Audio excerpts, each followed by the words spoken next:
Put a little bit of the rub, nigga, I gotta be safe. Let's get to the sports talk. 76ers. And Max, I'd like you to give me a second here. As you know, I worked in Philadelphia for 17 years for the Philadelphia Inquirer.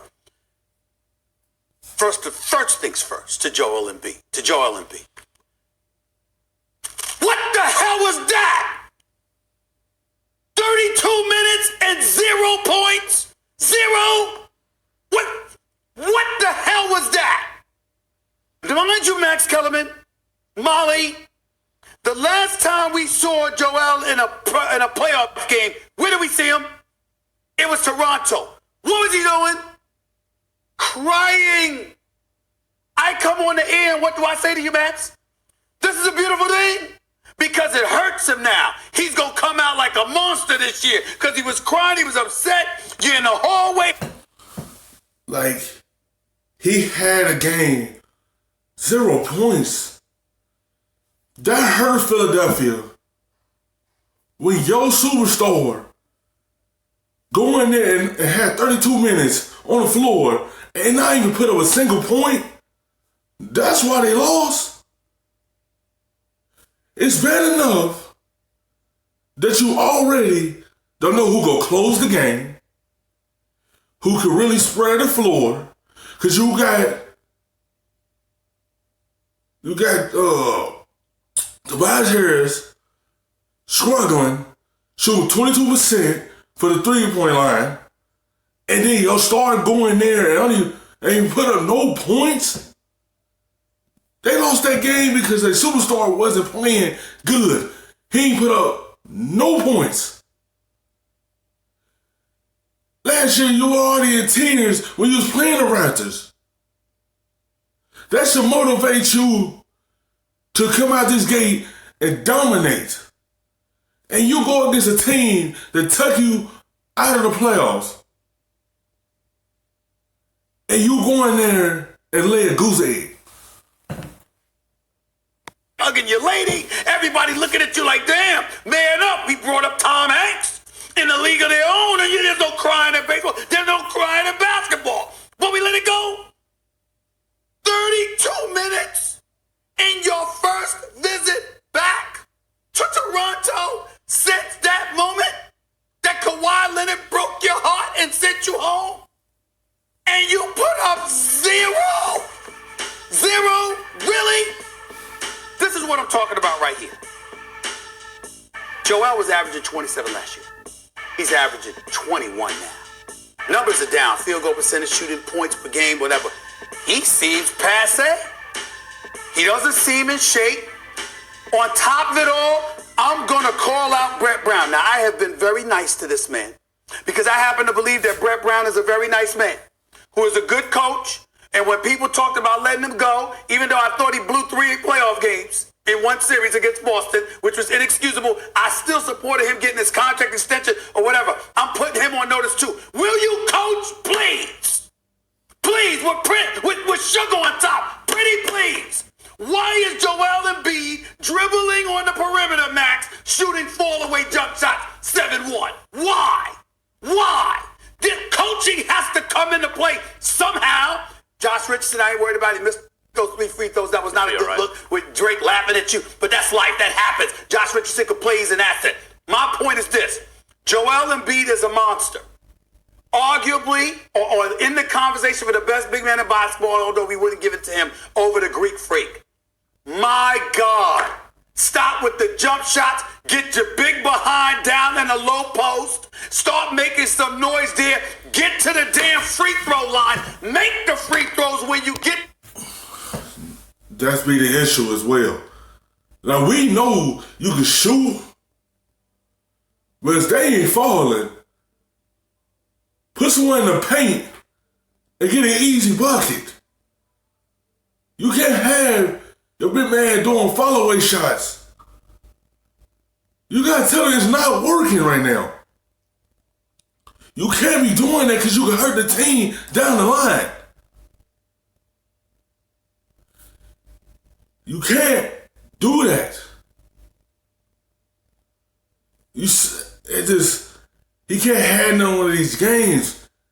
It's already, this team already been up and down. It might not seem like they could have said that 10-6, but at the same time, they already having issues with a lot of players not playing well. Joel Embiid averaged 27, down all the way down to 21 points. His field goal percentage is down. Then you go in there and lay a goose egg. 0 points. And oh, by the way, Brett Brown, can you please coach? It's your job. Why are we seeing the same things from Joel Embiid that we were seeing 2 years ago in terms of his game? Have you not learned that this is not going to cut it? The Sixers are title contenders. Legit title contenders. We can say Milwaukee gonna beat them. Toronto's legit even without Kawhi. Okay, we can't exclude Boston, but Max Kellerman, you and I both know Philadelphia is a legit title contender. I'm looking at Brett Brown. Enough's enough. Coach, go ahead. I think the Sixers put the East on notice last night. Really? That's right. Is that the worst game of Joel Embiid's professional career? Yes. By far. He was 0 for 11. 0 points. Like Animal House, 0.0. I mean, 0 points in 32 minutes. Yeah. Players gonna have them nights. They not gonna really put up too many points. This is the first time I ever seen a superstar not even put up any points in 32 minutes. They had a team to win a championship this year. They just gotta get everything together right now. They ain't lose by that much. 101-96. They had other players step up while he was struggling. They still a good team. It was just one of them nights. He ain't have it. Toronto's been lights out at Toronto.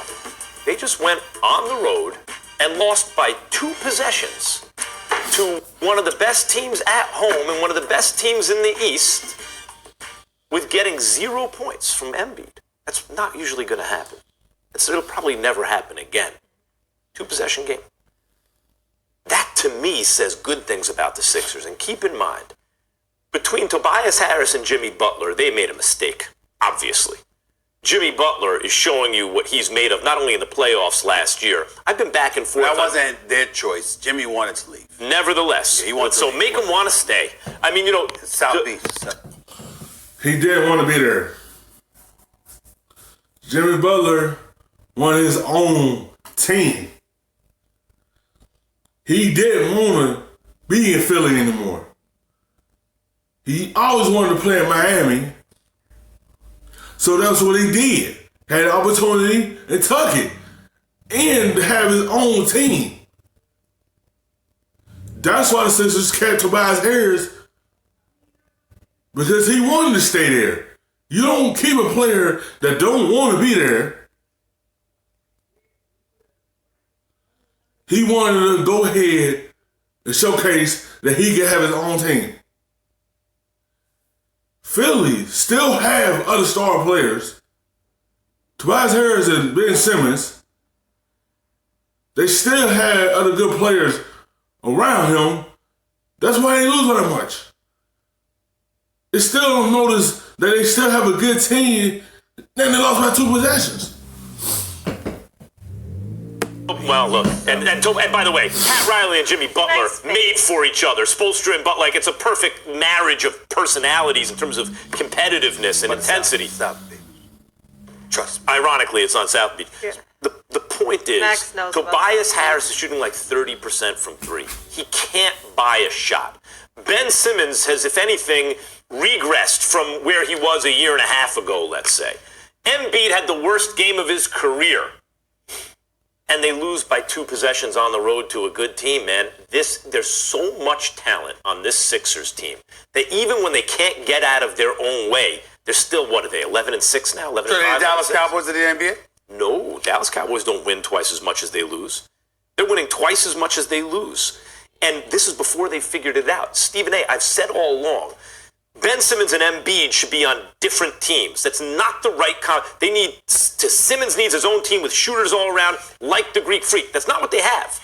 They don't have a guy like Jimmy Butler who can close late in games. Their catch-and-shoot three-point threat, Tobias Harris, can't guard anyone and isn't hitting his shots. Richardson's a nice player. I like him. I think he'll be fine. And with all these mismatched situations, they haven't figured it out. They're losing by 2 possessions, and they're one of the best teams in the East. You know what? Let me imitate you a little bit. Work with me, Max. Work with me. Work with me. Max, the 76ers I have as a title contender. I believe they should come out of the East. Not only that, I unapologetically root for them because Philadelphia is a second home to me. That's my city. I get it. What I'm saying, and I know that Joel Embiid is a superstar. I know what he can do. Max, 0 points in 32 minutes. Never going to happen again. But listen to what I'm saying. What does it say to you? Forget it. I know it's just one of 82 that games. It was back in Toronto. Right. That is the right combination. Because Philly wasn't as good until Ben Simmons and Embiid got healthy. They didn't tuck Sixers to a whole nother level. They could have made the finals last year. They lost to Toronto. Years ago, Philly was in a process mode, trusting it. So they could be right here and be successful. They still have a good record right now. They needed them two to be healthy. Once they got healthy, they turned that organization around. They just struggling right now. It don't seem like it's the record how the record is. They just need everyone to be on the same page. They just need Tobias Harris to come through again. And we're back in Toronto. That's what he said. The last time we saw... Didn't mess with it mentally being back there. If the man shows up in Utah, okay, or Orlando or someplace, and you took a night off, Max, even though we'd still be lamenting the 0 point, the over, and the same breath is different. Max, you're going back to the place where your heart was broken, and you go against them without Kawhi, and you're going against Marcus Gasol, and 0. Thanks for watching ESPN on YouTube. For more sports highlights and analysis, be sure